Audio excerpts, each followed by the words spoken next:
Welcome to Mission Evolution Radio Show with Gwilda Wiyaka, bringing together today's leading experts to uncover ever-deepening spiritual truths and the latest scientific developments in support of the evolution of humankind. For more information on Mission Evolution Radio with Gwilda Wiyaka, visit www.missionevolution.org. And now, here's the host of Mission Evolution, Miss Gwilda Wiyaka.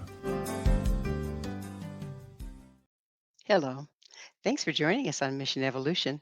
We're coming to you on X-Zone TV and SimulTV from our broadcast studios in St. Catharines, Ontario, Canada, bringing the latest evolutionary information from today's leading experts. This hour will explore embracing abundance through radical life change. Abundance, success, and financial freedom have long been hot topics. Gimmicks and gurus abound on the subject. But what if achieving abundance is not so much about the latest tactic, but re-examining our beliefs and approach to life? With us this hour to discuss his take on abundance and life challenge is Derek Rydall. Derek is the author of Emergence, 7 Steps for Radical Life Change, and The Abundance Project. His diverse background includes training top executives at Fortune 500 companies, including American Express and the Walt Disney Company, in empowered leadership and communications. He coaches celebrities and media professionals in creating conscious entertainment. His website, DerekRydall.com. Derek, thanks for joining us on Mission Evolution. Oh, thank you. It's my honor and pleasure to be here. I think this is a really important topic, so thank you again for being with us on it. So, Derek, let's start with what's your educational background?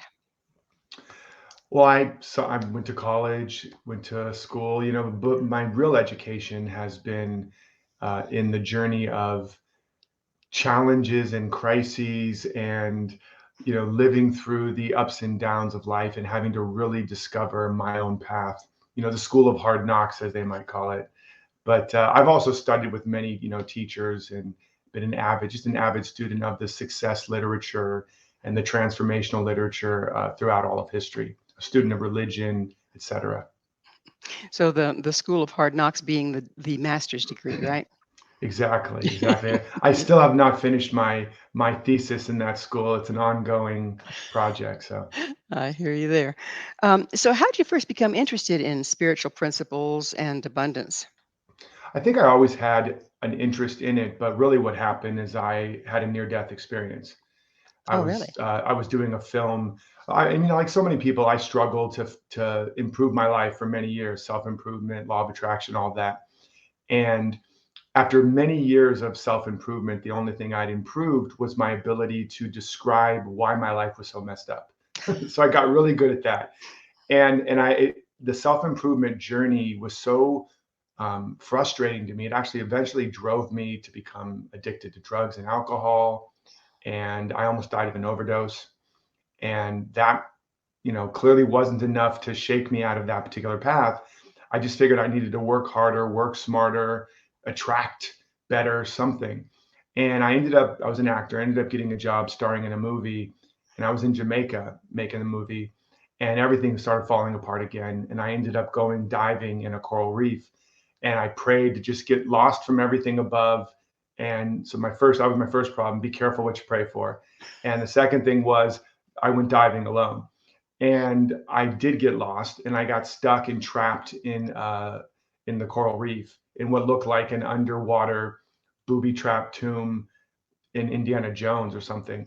And without going into the whole story, I basically thought nobody knew I was there, and I was going to drown. And in a moment of realizing I'm not going to make it, I had a moment of complete surrender to my idea of a higher power.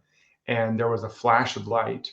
And I saw that this guy I'd been trying to fix, change, heal, and improve was a figment of my imagination. It was an amalgamation of parental fantasies and peer pressure and societal conditionings.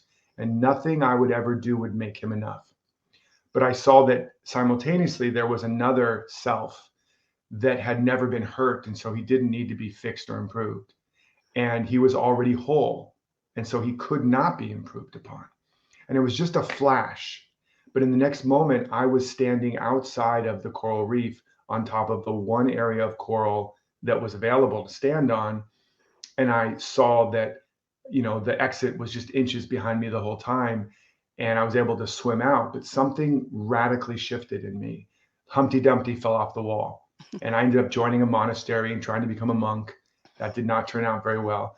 After a week of fasting and silence, I pretty much ran screaming out of there. But basically, that was what started my in-depth spirit. Something had opened up in me.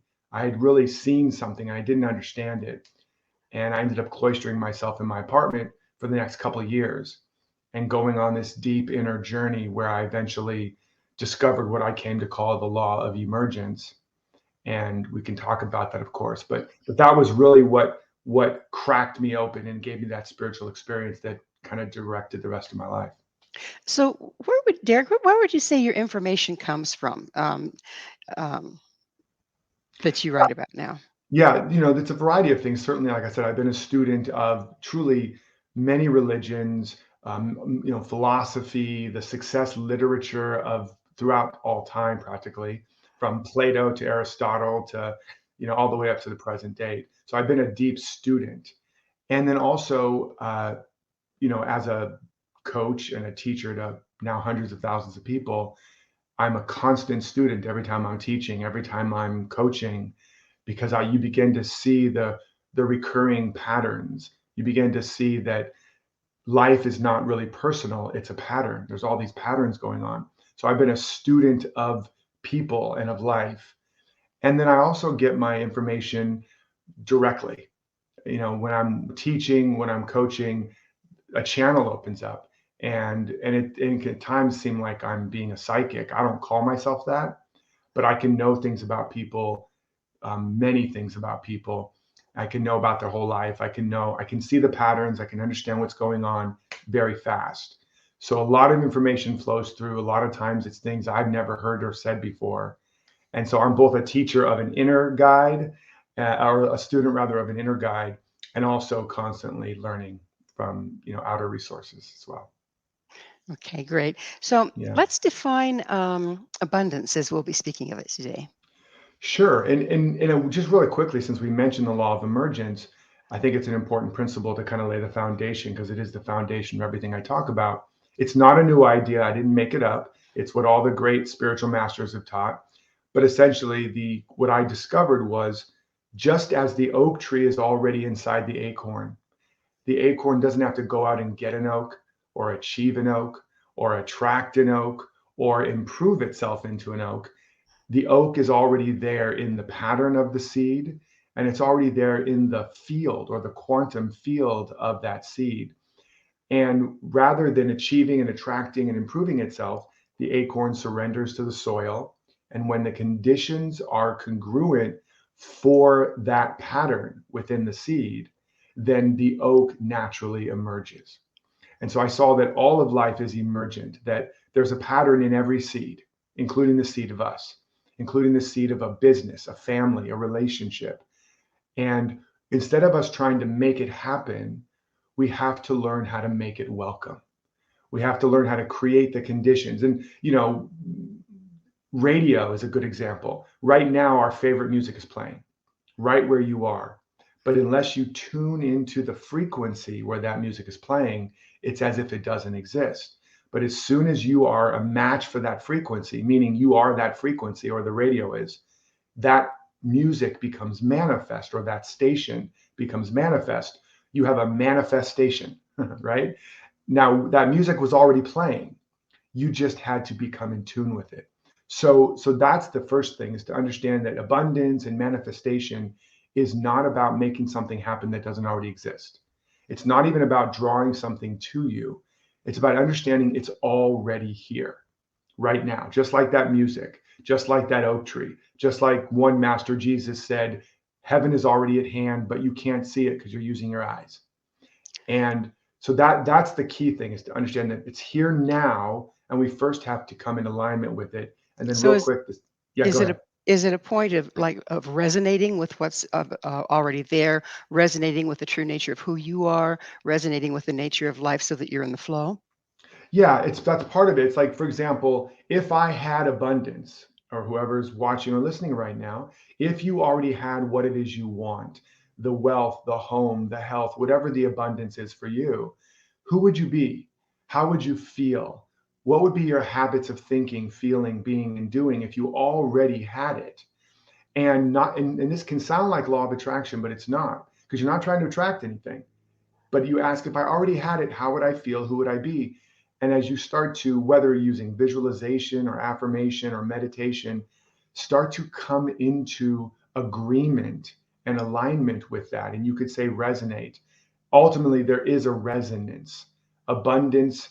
That person, that what you think is your future self, is actually here right now. And it has a resonance. And so what I teach is how to come into resonance with that, or like you use that word, or I call it how to come into integrity with it. But that's only the beginning, because one of the keys of law of emergence is whatever, because we already have it all, whatever is missing is what we're not giving. And so that Oh, means okay. We're that we're going to that's a deep topic that we're going to have to get into on another side of a break. But it sounds to me like you're saying that fake it till you make it has a lot of validity in this case. there's absolutely, act as if is one of the principles of the emergence or emergenering process. So does that acting as if create openness to a resonance with what you want? It can, I say that that actions are like affirmations in work clothes. That when it's not about acting as if to make it happen, but it is about acting as if to open up the channel of where you already are. The action is another form of alignment. As it says, faith without works is dead. So if you believe it, but you don't act like it, then you don't believe it. So our actions are our truest belief, our truest religion. Yeah, just sitting around contemplating it isn't going to reap very many rewards, is it? No, it's a good start. It's better than contemplating what's missing, because if you focus on what's missing, if you focus That's on what we what's not create. there, then that's Mhm. what you're going to have more of, right? You're going Right. to, where energy flows where attention goes. So definitely turning your focus, the only thing we really have control over ultimately is our attention. And we know from quantum physics, or maybe you don't know, but there's the observer effect, that in the quantum field, there's an infinite superpositionality, meaning it's everything and nothing all at the same time. Well, we're going to have to visit the quantum field on the other side of a station break. Derek and I will return very shortly, so don't go away. This is Mission Evolution, www.missionevolution.org.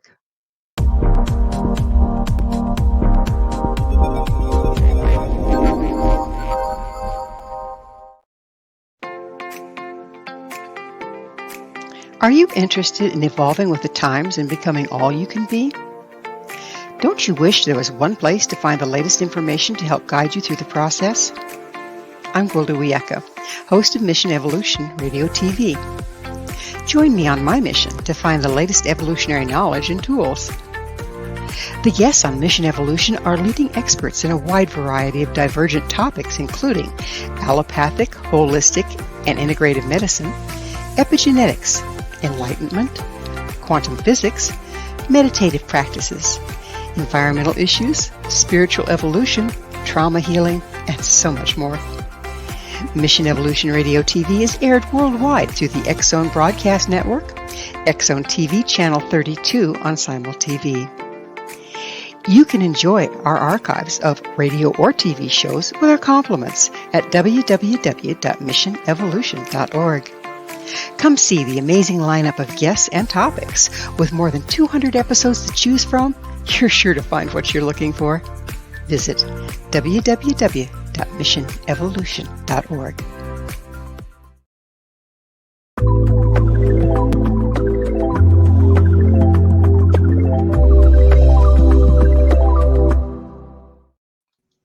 Hello again. This is Mission Evolution, missionevolution.org. With us this hour discussing life change is Derek Rydall.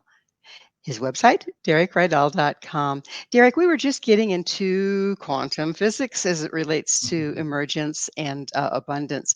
So, quantum physics is battered around quite a bit. What Mhm. aspect of quantum physics are we talking about here?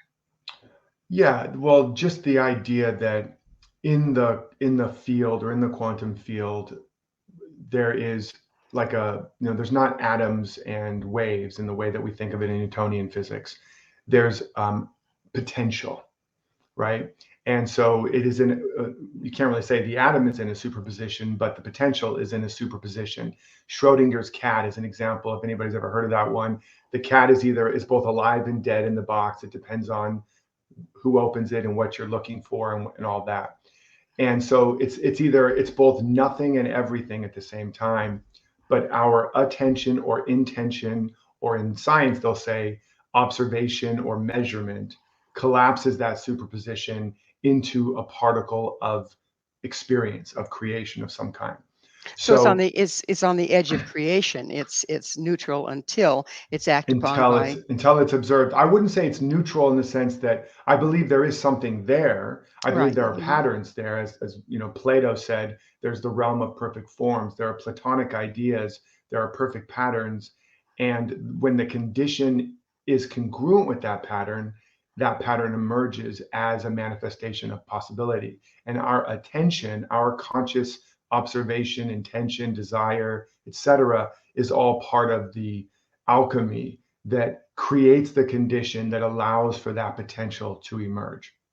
So we started out by pointing out, you pointed out so nicely, that for the most part, we're trying to fix something that's not broken rather than uncover what is right.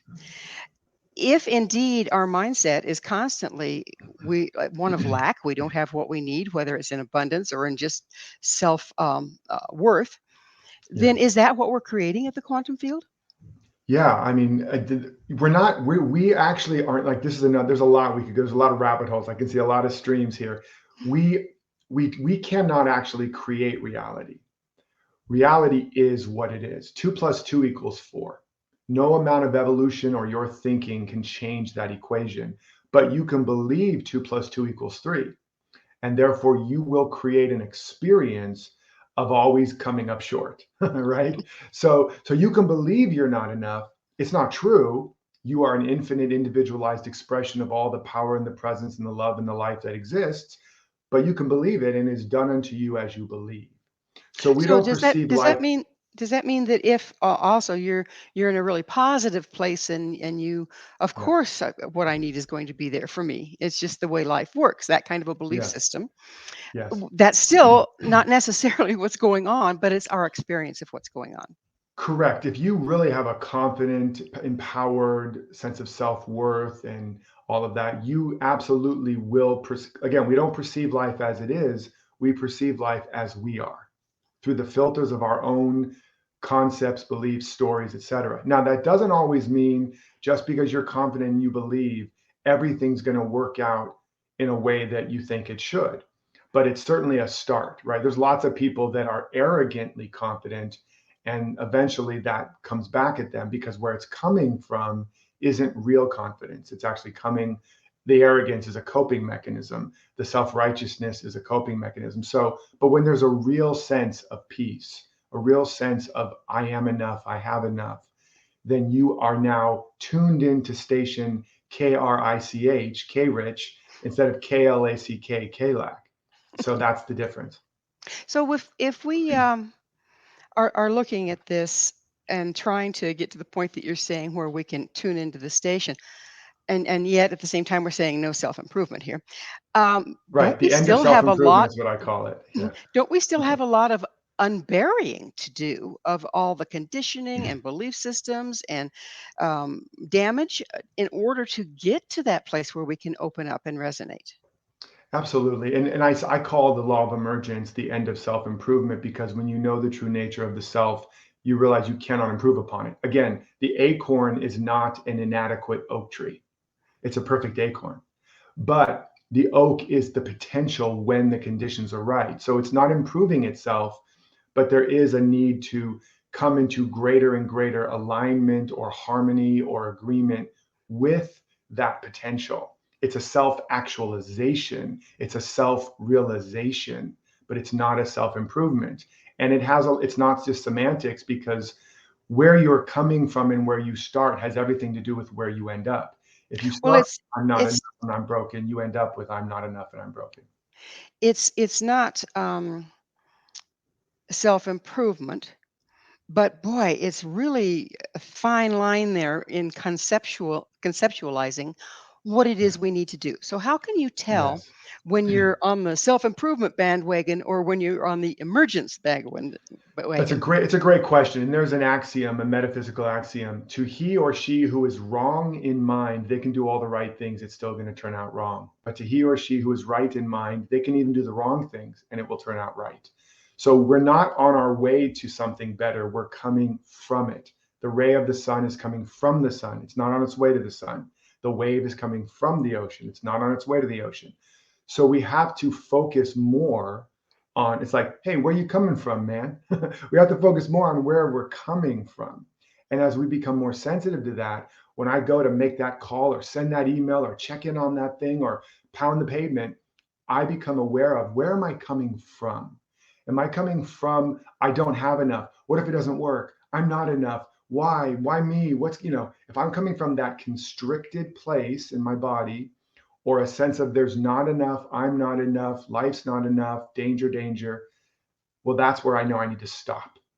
That I've fallen into the quicksand of a misperception of who I am. And I'm now going to add energy to that belief. Even if I'm taking all these positive actions, I'm actually taking them. The unconscious prayer is, I'm not enough, but if I just do more, I'll be enough. And now I'm building that. It's like holding a beach ball underwater. And I might short term will myself into a bigger paycheck, but I'm eventually just going to be broke at a higher income bracket. And Or so, broken inside. and well, um, yeah, whatever, right? you're I'm gonna ultimately get in a new relationship with all that effort and end up in the same arguments or worse. Because where I'm coming from is, I'm not enough, but I could just get somebody to love me or like me or hire me. I will be enough, but soon I will be right back in the same play. Same but story, different day. as you say, these messages can be very subliminal. We might Yes, not even be aware of them. So how do we yes. get at them? Absolutely. And the first thing is, there's all kinds of clues to what we believe. First of all, if you want to know what you believe and what you value, look at your credit cards, your conversations, your bank statement, and your calendar. Because what all those things are filled with is telling you what you really value. And it's probably not what you think. So that's one of the first things to understand. What do I really believe? Let me listen to myself for a week and notice what comes out of my mouth. I'm like, wow, I'm pretty dark. I've got some gallows humor going on there. I'm really complaining a lot. I really believe the world's against me. So you can listen. And then the second thing is, you don't have to so much worry about figuring out what's inside you, because it will come to the surface, especially as you put all of your attention, or most of it, on, what do I really, really, really want? What do I really want to create? Who do I really want to be? Not what do I think I should or could or have to be or do, but if I could truly be all that I want and create and make the difference and the impact and all of that, and you start to endeavor to live and move in that direction, what's going to come up very quickly is all of the reasons why you can't, why you shouldn't, why you're not enough, why the world, why your mom and dad, it's because of dad, because of teacher, because of, that's going to come right to the surface, right? There's a saying, love casts out all fear. When you focus your attention on love and on living and on going for it, it's like a roto rooter of the soul. It's going to bring up everything that is in the way, and now you know where the lies and the misperceptions are, and how to begin to work on that. So let me see if I've got this right. When we set our intent to come from a place of emergence in the process of trying to create or step into the world we want to be in, the life we Mhm. want to live, um, just the act of setting that intention starts to push to the surface all the stuff Yes. that stands in the way of it. Yes. Yeah. I mean, I love how you're simplifying it, and it is simple, but it's not, like you said, it can be very difficult, and it's difficult to work through we already live in a matrix, the matrix of our mind. And as I said, we're not seeing the world as it is. We're seeing it through the filters of our perception. Like in Plato's allegory of the cave, we're looking at shadows on the cave wall and thinking that's reality. So it can be very difficult because a lot of feelings can come up. and they've had a millennia to get really, really good and subtle at tricking you into thinking this is true. So you start doing it and you think, okay, I know what I want. He just said, just know what you want and set that intention. And all of a sudden you're feeling tired, you get sick, your car breaks down, or, whatever. And that's about the time people say, oh, I guess I'm not supposed to have it. There you go. There you go. Thank you for saying that. Yes, exactly. It must not be, it's in this lifetime, or it's my karma, or it's just, if it's not in flow, it means it's not meant to be. I'm like, have you ever studied any great individual throughout history? If they stopped when it wasn't in flow, we would be still living in cavewoman times. So yes, exactly. So it starts to bring up, but if you slow it down and you get curious about everything that comes up, like the thought comes up, I guess I'm not meant to be. And it's so familiar. And you go, wait a second, where have I heard that before? I've been saying that to myself for a long time. Huh, that's interesting. And you start to just step back a little bit and engage what's called metacognition, which is our ability to think about what we're thinking about, which, as far as we know, we're the only animal creature that has that ability.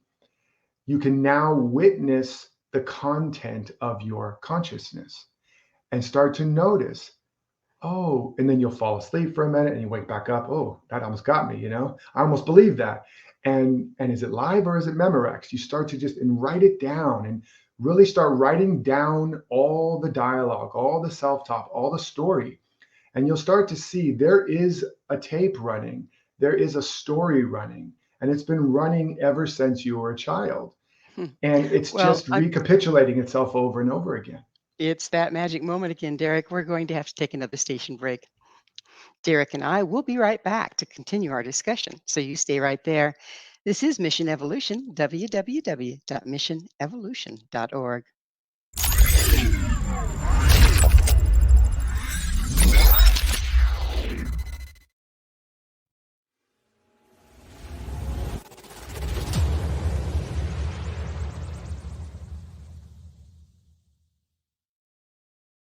So I was watching the X Zone TV channel last night when I was abducted by aliens, and they kept repeating to me over and over again, simultv.com, simultv.com. What's simultv.com? That's what I asked them. They had it written on the side of their UFO. How do you spell that? UFO. No, I mean simultv.com. simultv.com. simultv.com. Right. simultv.com. Interesting that you were abducted by aliens in a simultv.com UFO last night. Oh, yeah? Yeah. Now that you mention it, I remember now last night I was awakened from a deep sleep. My great-grandmother was standing there. She said she come from the hereafter to tell me about simultv.com. She even spelled it out for me. simultv.com, sonny boy. simultv.com. simultv.com, sonny boy. Wow. Yeah. Guys, you'll never guess what my psychic guru just told me. simultv.com. Exactly. Are you guys psychic too? Of course. We all know about simultv.com. simultv.com.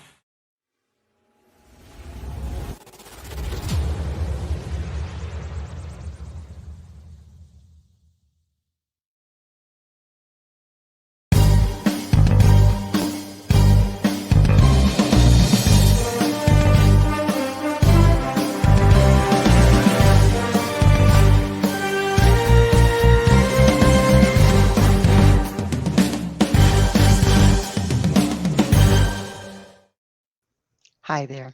This is Mission Evolution, missionevolution.org. Our guest this hour is Derek Rydall. His website, derekrydall.com. Derek, a thing has occurred to me as we were talking about this. We were talking about metacognition, if I said that right. And but what Just about means above? Yeah. What about when we're in an environment where a lot of other people have very strong belief systems in a particular direction? So like a cult mentality. Does that impact what we're actually messaging ourselves, even if it's subliminal or not verbal? Well, yes. We're born into a culture, an environment, there's thought viruses everywhere. And, when we're born into a family, we catch some of the viruses of that family thought lineage and that culture. and perhaps our gender or our sexual orientation. All of those different categories come with their own baggage of beliefs. And so part of the journey is we're coming with all this preloaded stuff. And in an environment where individuals or institutions have a particular intensity or density of belief, if we are not immunized and inoculated because we have a stronger spiritual or psychic immune system, we're going to be susceptible to those beliefs. And so, yes, that's true. And that's why everybody should daily be getting immunized and inoculated with their own, telling themselves the truth they want to believe and anchoring themselves in this work before you go out in the world, before you open up your iPhone, before you turn on any media. We should be, yes, I'm shitting on you, I'm sorry, but we should be doing the work to build up our own knowing, right? So, When we, so, yeah, go ahead. so how can we tell as we're just starting to dig into this? It sounds like one big modern mess that we're getting into in order to find a place of emergence. Yes. How can we tell what's coming from within and what's been imposed from without? Yeah, it's literally the most classic question. How do I know this is my spirit talking or my ego, or that kind of idea? And again, mostly initially we cannot tell except in hindsight. Because people ask, how do I know, is this guidance or my ego talking? It's another way of saying that, right? And what all we can do is our best guess. Now, what happens is there is a resonance that your guidance has for you, and first of all, it tends to feel there's an expansion to it, even if there's a constriction on top of it. There's a little part inside of you that's like, oh, this is the way. This is my yes. There's a little yes there, and sometimes it's the still small voice, and other times it's booming. But there is something that we just learned to push down because society told us you're wrong, it's not okay, you're weird, whatever. And we haven't learned to trust it. So as we begin to rediscover that voice, that inner evolutionary impulse, which is your yes, your desire. Desire means of the sire, of the father, of the creative impulse. You have to act on it. And then you notice, how do things unfold? Do things open more? Do they close more? And then when you start to notice things working, you in retrospect begin to go, oh, okay, so now I'm starting to know what that guidance feels like. And over time, and sometimes quickly, if you practice that, you start to really be able to tell the difference between this is just my coping or codependence, this is just my fear or safety or preservation, but this is my emerging impulse. This is life trying to flow through me. This is more of me trying to unfold. Nice try, world. I don't believe you. I'm not buying it. I'm not buying it. I'm gonna trust myself. So you used a word that's been used a lot. So I'd like you to define it as you mean it here. Ego. What exactly is ego? Yeah, the way I think of ego, people give ego a negative connotation, Mhm. and it certainly can have one. The way I look at ego is just a set of programs or a program. It's an identity machine. And as we're evolving, we have to individuate and individualize. This is true with a child, and this is true in the history of the evolution of humanity. There's an individuation so that I know that I'm separate from you physically. I'm separate from that cliff so I don't just walk off it. I'm separate from that saber-toothed cat so I don't go, here, kitty, kitty, and I'm dead, right? So there's a degree of a need to be able to differentiate, and we create an identity, and then we also create a map of reality. It's like a system software in your computer. Without that system software, your computer wouldn't be able to run any programs in that dimension called computer land. And so that's not the problem. The problem is that as we're evolving and building that system software to run in 3D, because we're not 3D, we're in this quantum field of infinite potentiality, we have to be able to operate and navigate in the dimension of 3D. What happens is we overly identify with it. We fall asleep and believe, I am this body, I am this program, this map of reality. And we are actually separate beings with separate minds and lives. And now we're asleep in the matrix. And we create all these coping mechanisms in the Tower of Babel to survive. And so the awakening isn't getting rid of the ego. It's awakening to an identity that is bigger or beyond the ego. Hence, metacognition is going above and beyond what our mind and brain is telling us, and realizing there is an I am, a witness that I'm not in my mind, that my mind and my brain and my body is in me. It's in my consciousness. It's in the field of my awareness. I'm bigger than that. That's the beginning of freedom. It occurs to me that while we're digging our way through all the things that we are not in order to resonate with what we are so we can emerge, there is probably a lot of fear involved as a result of all this programming. What if I lose my ego and I don't have an identity? I don't have any value. What's going to emerge from in there? I think there might be a lot of fear. Would you speak to that and how we deal with it? It's the ultimate fear. And this is why Jesus said, if you try to save your life, you'll lose it. But if you're willing to lose your life, you'll find it. And that's what all the great teachers taught.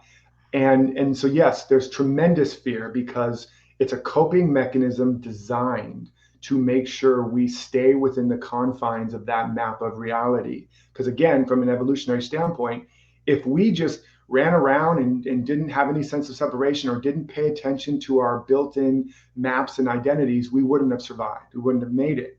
So it created like fortress walls, like perimeters. If you go past here, the alarm bells go off and it brings up fear and it brings up doubt. And it's like the Truman Show. If he tried to go on a boat or go into the forest, he has all this fear and anxiety, this learned helplessness. Why? Because they trained and conditioned him so he would not find out there's this parameters, and then he would leave the show and be in a whole new world. So that was designed for our survival. But now for our evolution, we have to know how to go beyond it. And here's the cool thing. When you understand that, fear is a messenger. It's telling you you're believing a lie, a limitation. And when you sit with it, it will tell you the story that is not true. There's not enough to go around. I'm not enough. And then that lie is pointing to a higher or deeper truth, which you are being called to apprentice under. So fear now is our ally. Oh, thanks, fear. I'm believing a lie. What's the deeper truth I'm supposed to now apprentice under? Meaning, what's the greater idea that's trying to emerge in me? There's not enough. Oh, that means there's more than enough. There's more than enough is trying to emerge. This belief in more than enough, this person who knows there's more than enough. Now I'm going to take all of my attention and put it on developing alignment with more than enough. I'm not going to, fear is giving me the message. Now I'm going to apprentice. So if we're, as we're working with this, and we start to set our intent, okay, so that all that wonderful stuff bubbles up to be cleared to reach our intent.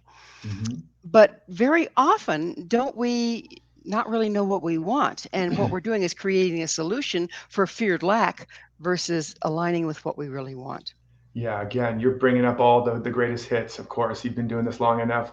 It's one of the other greatest things. If you interview 100 people, one of them maybe knows kind of sort of what they want. It's really striking. Again, we haven't been conditioned to believe that it's okay to know what we want. When we're a child and we want everything, we want a lot. That's the right place to start. And we're told very quickly, that's not okay. And, all that stuff. So we've been conditioned out of it. So we have to start again in most cases by taking time to get to know what we really, really want. And that's what I said before. It's not what you think you should have or should be or should do, or even what you think you could do or be. Those are all based on fear and your old map of reality. You want to get down to, but what do I really, really, really, put 3 reallys behind it at least. What do I really, really, really want? Who do I really, really, really want to be? And sit with it every day. Go ahead. Is it a moving target? It's not a moving target in truth, but it can feel like a moving target in the process. Meaning, again, the acorn is an oak tree. If the acorn had self-consciousness, it might look out at the forest and go, those apple trees are really looking good and people love apples. I want to be an apple tree, right? And it would really be a bad apple. But so that happens to us because we've not been conditioned to do what the Oracle of Delphi said, which is know thyself. There's only two master strokes: know thyself and to thine own self be true. Wax on, wax off, right? But we've been conditioned not to know ourselves, but to know, who do I need to be so that mommy and daddy love me and feed me and I'm safe and I don't get hurt and I don't die. So the first step is we got to get back to knowing ourselves. And what I find interesting is those very decisions were made by a child, from what you're saying. The Correct. child that needed to figure out how to survive. Correct. It's made by this survival mechanism, which is an evolutionary fractal. It's just repeating evolution. If you watch the child development, a child doesn't know it's separate at first, and then eventually it realizes it's separate from mommy. And you go through like the terrible twos and the separation anxiety and all that kind of stuff. So we just recapitulate evolution as a child, and that mechanism that was designed to make sure the species survives is the same mechanism. It's mapping out our terrain. What's the strange planet I've landed on? How do I survive and get my needs met? And then it creates a map, it creates a survival kit, and then it moves on and lives within that confines. And now we're learning to transcend it and unravel it again. So we built this critter. Now we have to figure out how to unbuild it, and yet it probably still has some value. So Exactly. on the other side of this station break, I'd like to get into that a little bit. Please stay with us as Derek and I continue to explore accessing abundance. This is Mission Evolution, www.missionevolution.org.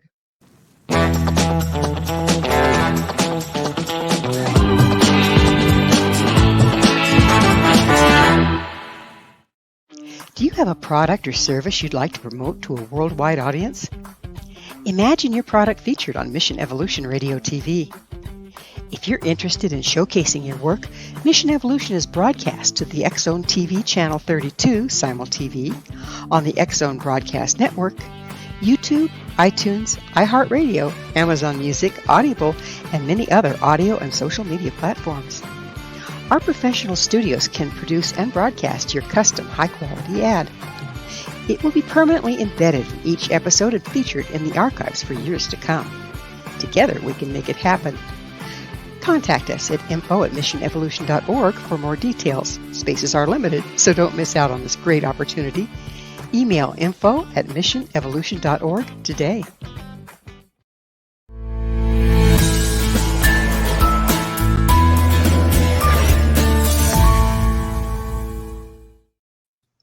Welcome back. This is Mission Evolution, missionevolution.org.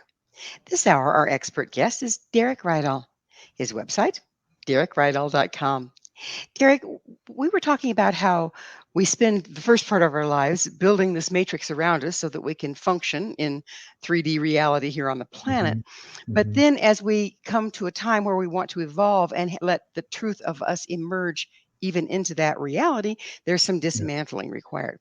However, my question to you is, do we really dismantle it, or do we change our relationship to it? Isn't it the operating system by which we relate to this world? Yeah, it's a great question, and it's a little bit of both.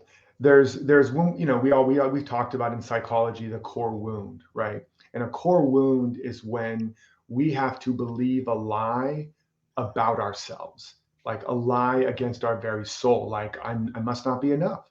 There must not be enough, because if I believe there's enough in an environment where there's not, I'm going to be in trouble. So we have to believe a lie.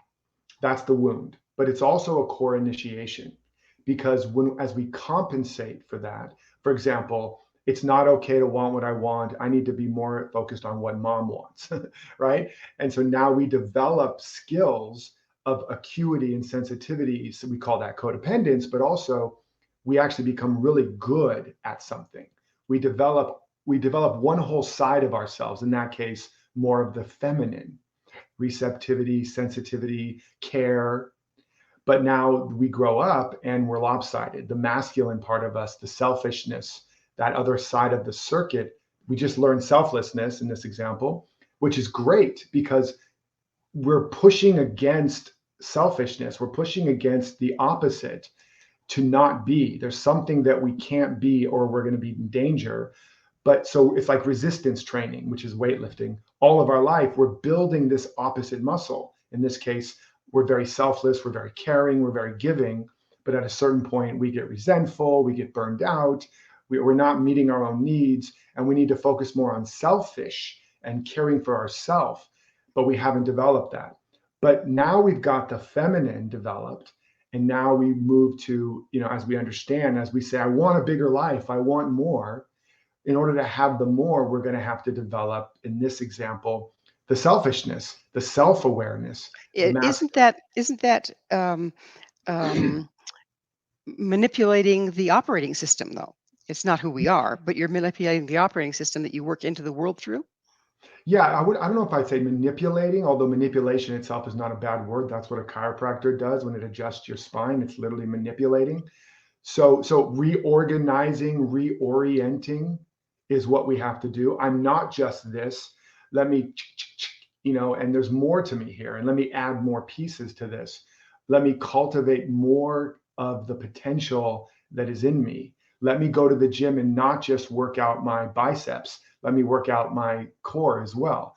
So you could say that's a form of manipulation, but it's really just an expanded form of development. There's parts of us that are underdeveloped. There's parts of us that are latent, that are buried, and even worse, that we believe are bad or unsafe, or that they're going to hurt us, or we're going to lose something if we in fact begin to develop those parts.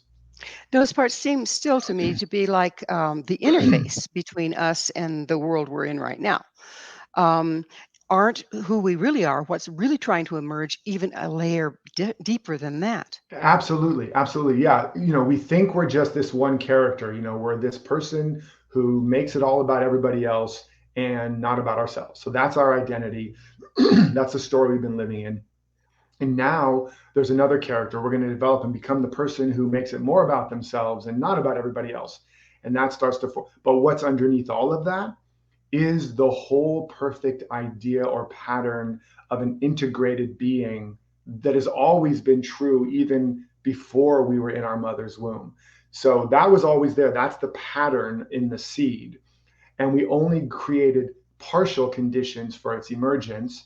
And now we're cultivating more of the conditions, and now more of our wholeness, more of our power, more of our potential or purpose begins to emerge. It looks like we're working on parts, but what we're doing is creating more of the condition for the greater whole that is underneath that to emerge.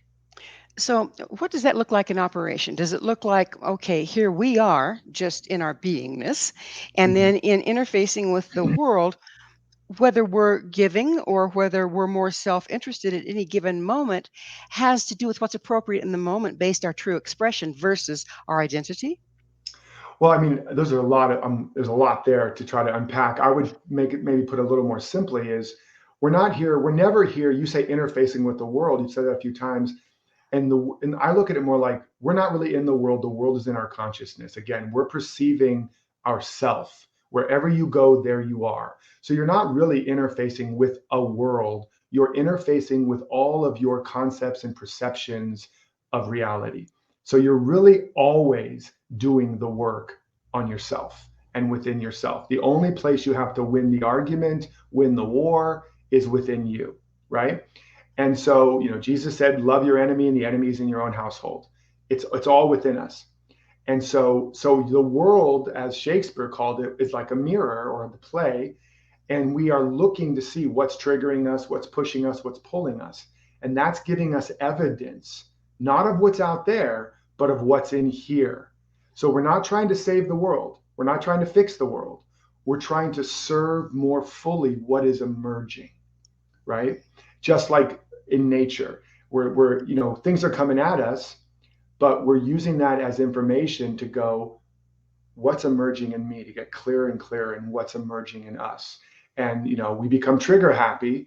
so that when the trigger happens, we're like, oh my God, I'm about to grow. I'm about to learn something about myself, rather than, why is the world doing this to me? Exactly.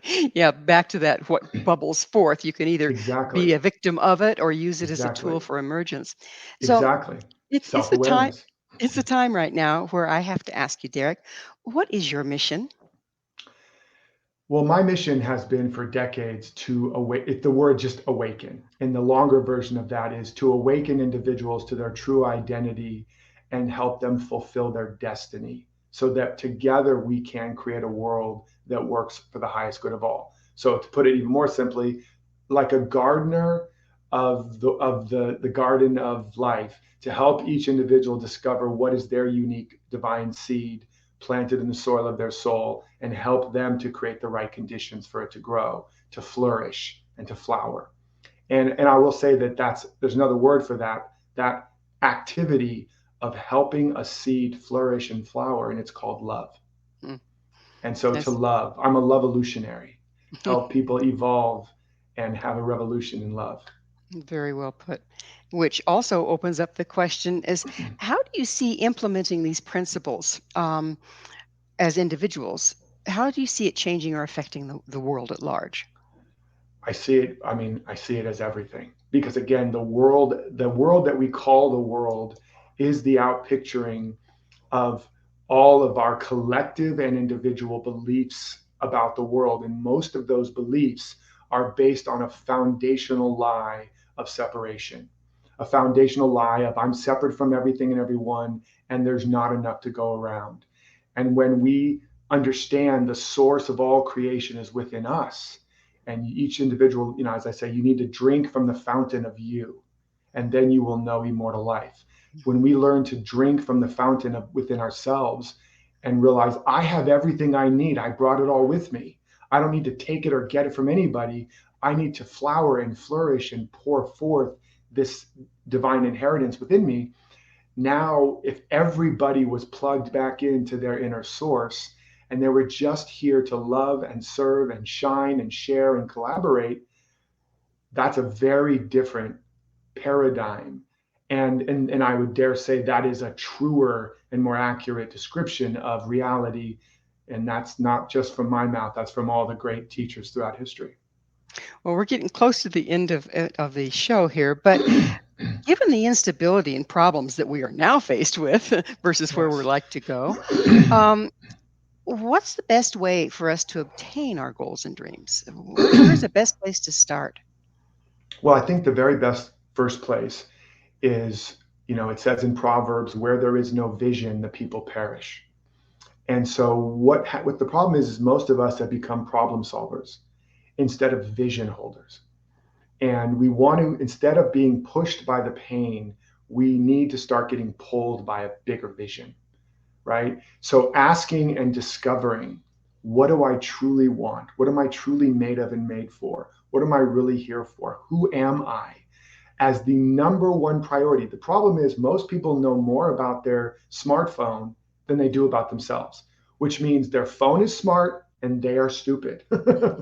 And when something knows more about you than you do, guess who's using who?